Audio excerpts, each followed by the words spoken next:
Welcome to my channel. ये मेरे channel की पहली वीडियो होने वाली है। जो जिम जा रहे हैं, बिगनर्स हैं या जिन्हें पता नहीं है कैलोरीज सरप्लस में या डेफिसिट में खानी चाहिए, जो बल्किंग करना चाहते हैं या कटिंग करना चाहते हैं। बल्किंग और कटिंग जिम के दो अलग अलग फेसेस हैं। अगर आप बॉडी बिल्डिंग में नहीं हैं तो आपको कोई ज़रूरत नहीं है ना बल्किंग करने की ना कटिंग करने की। आप एक अच्छे न्यूट्रिएंट से अपनी बॉडी को मेंटेन कर सकते हैं। Nutrients, what should we eat, ये डिपेंड करता है हमारे body fat, body weight, hormones, age. इसके लिए बहुत सारी चीज़ें मैटर करती हैं। हम एक डाइट प्लान से हर किसी के न्यूट्रिएंट्स या डाइट प्लान को मेज़र नहीं कर सकते, या एक डाइट प्लान हर किसी पे नहीं इफ़ेक्टिव रहता। न्यूट्रिएंट्स को आसान शब्दों में कहें तो नंबर 1 है कैलोरीज़। कैलोरीज़ एनर्जी की एक यूनिट है, जो हमें डेली फूड कंज़्यूम करते हैं उसमें मिलती है। जो हम डेली फूड कंज़्यूम करते हैं वो हम डेली कैलोरीज़ कंज़्यूम कर सकते। किसी भी इंसान को अपने फ़िटनेस गोल को अचीव करने के लिए कैलोरीज़ को ट्रैक करना बहुत ज़रूरी है।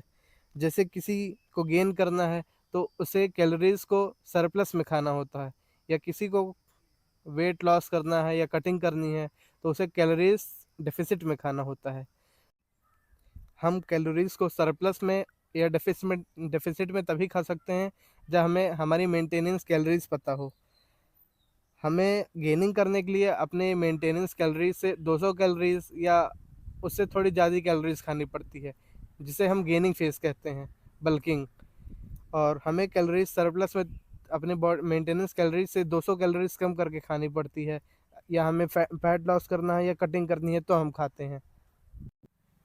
न्यूट्रिएंट्स का दूसरा पॉइंट है माइक्रोन्यूट्रिएंट्स। प्रोटीन, फैट और कार्ब्स, ये हमारे बॉडी के लिए सबसे ज़रूरी फैक्टर्स हैं जो हमें कैलकुलेट करके खाना चाहिए, चाहे हम बल्किंग फेस पे हों चाहे हम कटिंग फेस पे हों। प्रोटीन ज़रूरी इसलिए है जो हम अपनी वर्कआउट करते हैं जिम में, अपनी बॉडी की मसल्स को तोड़ते हैं।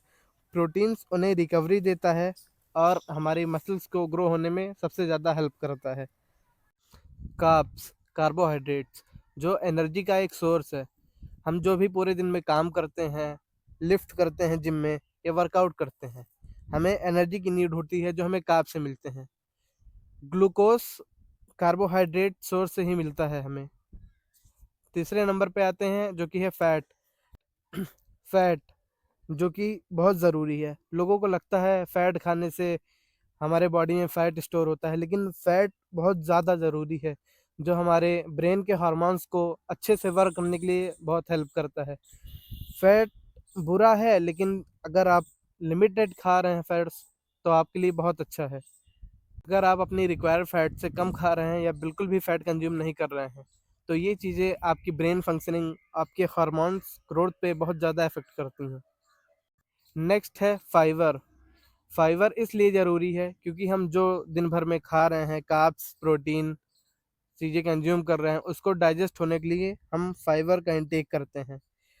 हमारी रिक्वायर्ड फाइबर का इंटेक पर 1000 ग्राम कैलोरीज़ के लिए 10 ग्राम फाइबर बहुत होते हैं, जो हमारे बॉडी में चीज़ों को अच्छे से डाइजेस्ट करते हैं और हमें लीन रखने में हेल्प करते हैं। इन सभी चीज़ों के साथ-साथ जो हमें मेन ध्यान रखना होता है, वो है वाटर इंटेक। अगर हम रिक्वायर्ड वाटर इंटेक से कम पानी पी रहे हैं या बहुत ज़्यादा कम पानी कंज़्यूम कर रहे हैं, तो हमारी बॉडी में डिहाइड्रेशन होने लगती है, जो वर्कआउट के टाइम पे इफ़ेक्ट या हम कहीं वॉक कर रहे हैं, उस टाइम पे बहुत इफ़ेक्ट करती हैं। मेन पानी ही है जो हमें एनर्जी सोर्स को बॉडी में मेंटेन करने के लिए हेल्प करता है। अब आते हैं हम मील पे। मील को हमें कब कंज़्यूम करना चाहिए? मील की टाइमिंग। मील को हमें अलग-अलग पार्ट्स में डिवाइड करके छोटे-छोटे मील्स को टाइम देके धीरे-धीरे खाना चाहिए। ये सबसे बहुत स्मॉल टॉपिक है और उतना ही इम्पोर्टेंट टॉपिक है।